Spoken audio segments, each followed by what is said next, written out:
Hello everyone I am Atri welcome back to my channel everyday echoes Atri. आज के নিয়ে এসেছি আরও একটা নতুন ব্লগ। আজকের ব্লগটা আর জামা কাপড় কেনাকাটার ব্লগ নয়, এটা সম্পূর্ণ পারিবারিক একটা ব্লগ। অনেক দিন আমার বাগানের ফুল গাছগুলো আপনাদেরকে দেখানো হয়নি, তাই ভাবলাম আজকে গাছগুলোকে দেখাই আপনাদের সাথে শেয়ার করি। অনেক ফুল ফুটেছে আজকে আমার গাছে। এগুলো সব কিছুই অনেক যত্ন করার পরই এই ফুলগুলো এসেছে। আমার বাগানের ফুলগুলো সবসময় আমার মনকে খুবই ভালো করে দেয়। নানা রঙের ফুল, ছোট্ট বাগান, কিন্তু খুব যত্ন নিয়ে গাছগুলোকে বড় করেছি। আজকের রোজের মতন সকালে উঠে দেখি বেশ অনেক ফুল ফুটেছে, তাই ভাবলাম আপনাদের সাথেও এই সুন্দর মুহূর্তটা একটু ভাগ করে নিই। মা যখন বাগানে আসেন তখন অনেক গল্প হয়। মা আমার বসে বসে বাগানের মধ্যে ফুলগুলোকে দেখি আর নিজেদের মনের সুখের কিছু গল্প করি। আজও আমরা দুজনে মিলে বাগানে গিয়ে কিছুক্ষণ সময় কাটালাম। মায়ের সাথে কাটানোর প্রতিটা মুহূর্ত আমার কাছে অনেক গুরুত্বপূর্ণ, বিশেষ। তার মুখে শুনি তার কত রকমের গল্প, দাদু ঠাকুমার গল্প, ছোটোবেলার কত স্মৃতি, সব কিছু ভীষণ ভালো লাগে। মার মুখের হাসি আর তার চোখের মায়া আমার কাছে সবসময় অনুপ্রেরণার মতো। আজকের ভিডিওতে আমি আমার মায়ের সাথে কাটানো সেই বিশেষ মুহূর্তগুলো আপনাদের সাথে একটু শেয়ার করে নেব। গল্প করতে করতে মায়ের সাথে মাকে বললাম, মা এইবার মোচার ঘন্ট খাওয়া হয়নি। আমাদের এই কর্মজীবনে ব্যস্ততার মধ্যে মোচা ছাড়িয়ে মোচার ঘন্ট বানানো আমার দ্বারাই আর হয়ে ওঠে না। তাই মা বলল কি যে বাড়ি যাওয়ার আগে মোচা খাইয়ে দেবো তাহলে। তাই মায়ের সাথে বেরিয়ে পড়লাম মোচা কিনতে স্টার বাজারে।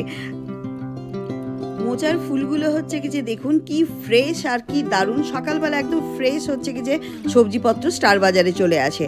তারপরে ওখান থেকে মোচাটাই নিলাম। এই ভিডিওগুলো কিন্তু পুরনো। মা চলে গেছে 22 সেপ্টেম্বর। আমার কাছে ভিডিওগুলো রাখা ছিল, ভাবলাম কি যে আপনাদের সাথেও এই মুহূর্তগুলো শেয়ার করে দিই। তারপরে মোচা কেনার পর চায় কাপড়িতে গিয়ে দুজনে মিলে চা খেলাম। সকালবেলায় গল্প করতে করতে আড্ডা মারতে মারতে মায়ের সাথে এসে চা খেলাম। সবার জন্য যে টিফিন প্যাক করে আমি আর মা মিলে নিয়ে গেলাম। এই মুহূর্তগুলো সত্যি কিন্তু ভীষণ সুন্দর। আর আমি আমার স্মৃতির খাতায় এগুলোকে যে বন্দি করে রাখতে পারছি সেটা কিন্তু অমূল্য, আমার তাই মনে হয়। হানি, জিঞ্জার, লেমন আর তুলসী দিয়ে চাটা অসাধারণ বানাই। চাটা খেয়ে আমরা বাড়ি চলে এসেছি। আর মাকে বললাম, চলো মোচাটা তোমাকে একটু ছাড়িয়ে দিই, একটু হেল্প করে দিই। হেল্প করে দিলে যে সুবিধে হয়, তাড়াতাড়ি করে রান্না হয়ে যাবে। তাই যে মোচাটা মায়ের সাথে বসে বসে ছাড়িয়ে দিলাম মাকে। আর আমারও অফিস জয়েন করবার আছে, তাই জন্য ভাবলাম কি যে এই কাজটা সেরে নেওয়া যাক। এখানে মোচা সেদ্ধ হয়ে গেছে, মোচার সাথে ছোলা আর মাকে নারকেল কেটে দিয়েছি। ব্যাস আজকে মোচার এই দিয়ে তরকারি হবে। আরেকদিন মা বলেছিল চিংড়ি মাছ দিয়ে করে দেবে। তারপরে মায়ের পায়ের গোড়ালিতে বেশ ব্যথা ধরেছিল। মায়ের অ্যাকচুয়ালি ভিটামিন ডিটা খুবই কম হয়ে গেছে, তাই মাকে একটু মালিশ করে দিচ্ছিলাম পাটা, যাতে একটু রিলিফ পাই। কিন্তু ডক্টর বলেছে মেডিসিন খেতে হবে, আদারওয়াইজ ভিটামিন ডি কিন্তু বাড়বে না। আর আমার মা রোদে খুব একটা থাকতে পারে না, আমার মায়ের সান অ্যালার্জি আছে। এটা একটা অনেক বড় প্রবলেম। তাই ওই ওষুধ যে গোড়ালিতে দিয়ে ভালো করে মালিশ করে দিচ্ছি। একটা সময় আমার মাও তো আমাদেরকে এইভাবেই বড় করেছে, এখন আমার মাকে করে দেওয়ার পালা। অনেকগুলো এদিক ওদিককার ব্লগ বানাতে গিয়ে আমার কর্তামশাইয়ের জন্মদিনের ব্লগটা আসছে একটু দেরি করে। দিনটা ছিল 21 সেপ্টেম্বর, মারা চলে গেছিল 22 তারিখ। এটা 21 তারিখের ব্লগ। 21 তারিখের ব্লগে আপনারা দেখুন ভীষণ সুন্দর একটা মুহূর্ত। দুটো টি শার্ট অর্ডার করে দিয়েছিলাম অনলাইনে, সেগুলো ঋদ্ধিকে দিয়ে পাঠিয়েছি। বলুন, জন্মদিন বলে কথা, এইটুকু তো প্রাপ্য তারও বনে। বলুন, দুটো টি শার্ট তার খুবই পছন্দ হয়েছে। চোখে মুখে খুশির ঝিলিক দেখে মনটা খুব ভালো লাগলো। আমার মা বাবাও বলছে যে বাহ, তো খুব খুশি আছে দেখে সত্যি ভালো লাগছে। আর খুব ভালোও লেগেছে। জন্মদিনে যে আমরা সেরকমভাবে রান্নাবান্না করে তাকে খাওয়াতে পারিনি মা, তার জন্য মায়ের একটা দুঃখ ছিল। কেন কি ওনার জন্মদিনে আমি পেয়েছিলাম একটা দারুণ সুযোগ, দারুণ অপরচুনিটি, সেটাও আপনাদের সাথে শেয়ার করে নেব। তাই জন্য সকালবেলায় 5 পদ দিয়ে 7 পদ দিয়ে রান্না করেছে, জামাইকে খাওয়াবে, সেটা আর মা করে উঠতে পারেনি। এরপরে দুপুরবেলা বেরিয়ে পড়লাম শোভা ক্রিস্টাল মেডোজে। আপনারা হয়তো ভাবছেন এখানে কেন নিয়ে এসেছি। এখানে নিয়ে এলাম এই জন্যই, আমার পরিবারের প্রত্যেকেরই এখানে ইনভিটেশন ছিল। ওনারা আমাকে নিমন্ত্রণ করেছিলেন as a Bengali content creator হিসেবে। ওনাদের একটা ব্লগ বানিয়ে দিতে হবে।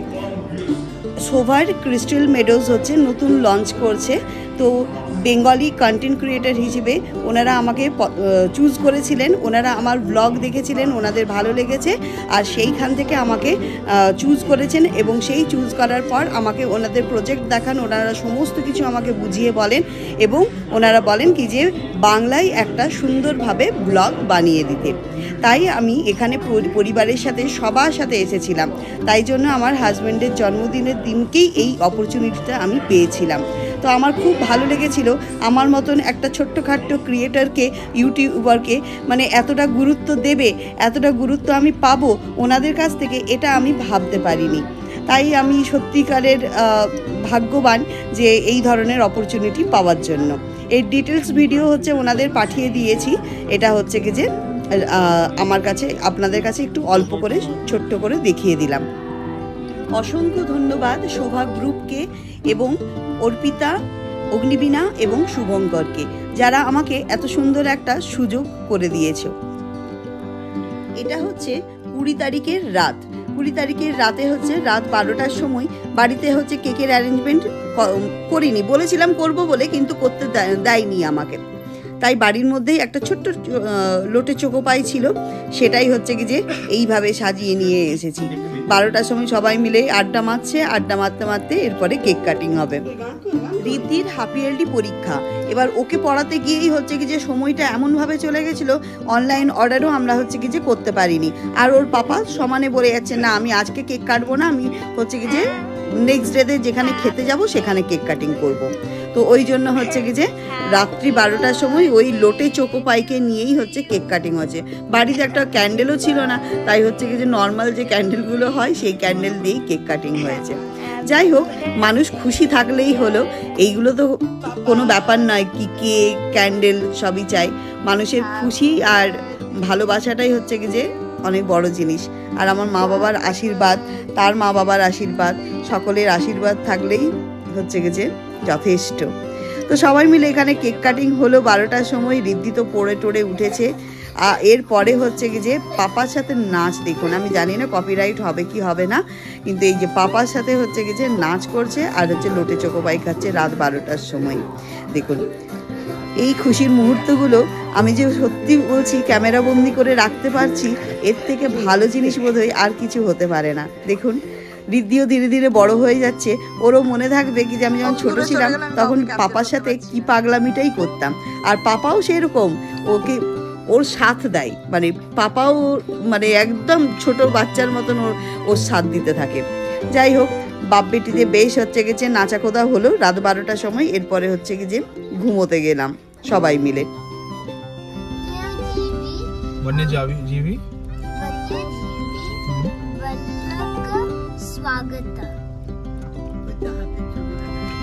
রিদ্ধি কানাডাটা বেশ ভালোই পড়তে পারে, এরপরে কথা বলতে পারলেই হচ্ছে কি যে আমি ধন্য হয়ে যাব।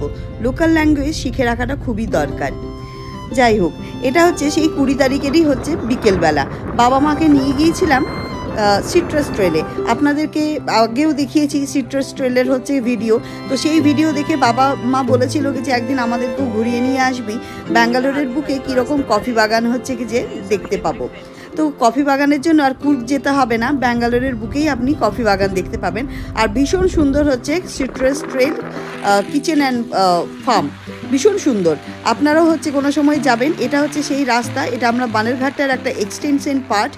সেই রাস্তা দিয়ে হচ্ছে কি যে চলে যাচ্ছি সোজা সোজা হচ্ছে জঙ্গলের মধ্যে দিয়ে যেতে হবে, 1-2 গ্রামও পার হতে হবে। প্রায় আমার বাড়ি থেকে 1 ঘন্টা 15-20 মিনিটের রাস্তা।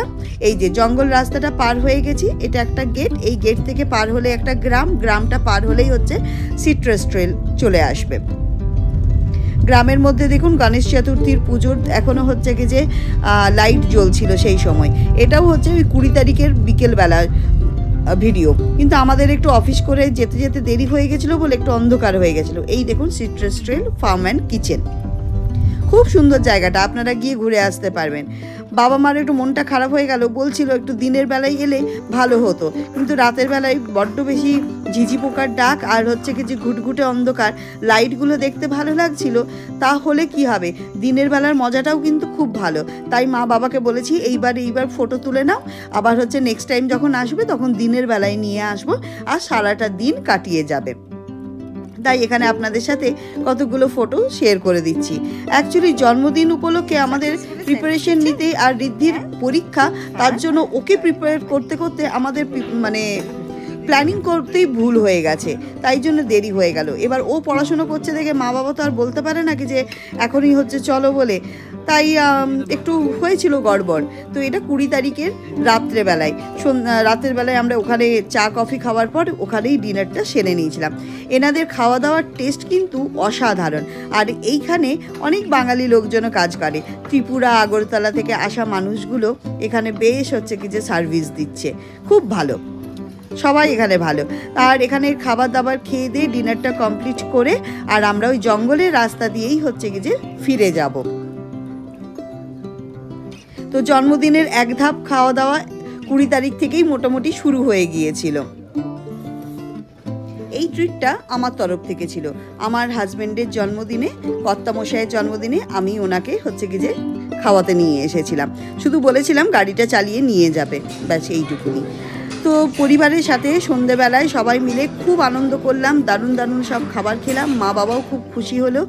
আর তার সাথে সাথে এইখানে হচ্ছে কি যে বাবাকে দেখাচ্ছিলাম এই যে কফি বিনস কীরকম হয় আর কি, সেই কফি গাছগুলো রয়েছে আর কফি বিনসগুলো হচ্ছে কি যে দেখাচ্ছিলাম সেগুলোর থেকে কিভাবে হচ্ছে কফির তৈরি হয় বা তাদের যে প্রসেস থাকে সেগুলো কিভাবে করে, তো সেই সমস্তগুলো হচ্ছে কি যে আলোচনা করছিলাম। সন্ধে তখন হয়ে গেছিলো বেশ ভালোই, 1:30 বাজে, কিন্তু তখন রেস্টুরেন্টে ছিল প্রচণ্ড ভিড়। এই জায়গাটায় আগে 6টার সময় বন্ধ করে দিত, কিন্তু এখন হচ্ছে কি যে 9টা পর্যন্ত খোলা থাকে। এই দেখুন কফির বিনসগুলো। এরপরে আমরা গুটি গুটি পায়ে একে একে করে এগিয়ে গেলাম। এখানে এগিয়ে যেতে যেতে এই রাস্তার মধ্যে আপনি জানেন হাতিও দেখতে পাবেন, আমরাও দেখতে পেয়েছিলাম 2-3টে, কিন্তু সেগুলোকে ক্যাপচার করতে পারিনি। একটা ক্যাপচার করতে পেরেছি, সেটা হচ্ছে কি যে আপনারা দেখে নেবেন। এই দেখুন হাতিটা, এই দেখুন হাতিটা লেফট হ্যান্ড সাইডে, আপনারা ভিডিওটা পজ করে দেখে নেবেন। রাস্তার উপরে যে হাতিগুলো দেখা যায় এরা কিন্তু কোনো ক্ষতি করবে না আপনার, এরা কিন্তু লাইট দেখলেই হচ্ছে যে দূরের দিকে সরে যাবে। এই দেখুন, দেখেছেন এই যে হাতিটা দেখলেন লাইট দেখলেই হচ্ছে দূরের দিকে সরে চলে গেল। এই জন্যই হচ্ছে কি যে আগের হাতিগুলো আমরা ভালোভাবে ক্যাপচার করতে পেরে উঠিনি। চলুন তাহলে এই সব মুহূর্তগুলো আজকের ভিডিওতে আমি আপনাদের সাথে শেয়ার করে নিলাম।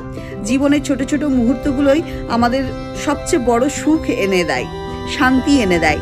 আজকের এই ভিডিওটা ঠিক তেমনি, পরিবারের সাথে কাটানো বিশেষ মুহূর্তগুলো আপনাদের সাথে একটু ভাগ করে নিলাম। আশা করি আপনাদেরও ভালো লাগবে। চলুন তাহলে ব্লগটা এখানেই শেষ করছি, আবার দেখা হবে একটা নতুন ব্লগের সাথে। ব্লগটা ভালো লাগলে একটা লাইক, শেয়ার আর সাবস্ক্রাইব করে দেবেন। আপনারা আমার এই ছোট্ট চ্যানেলটার পাশে এইভাবেই থাকুন আর আমাকে একটু সাপোর্ট করতে থাকুন। Tata, bye bye, thank you so much.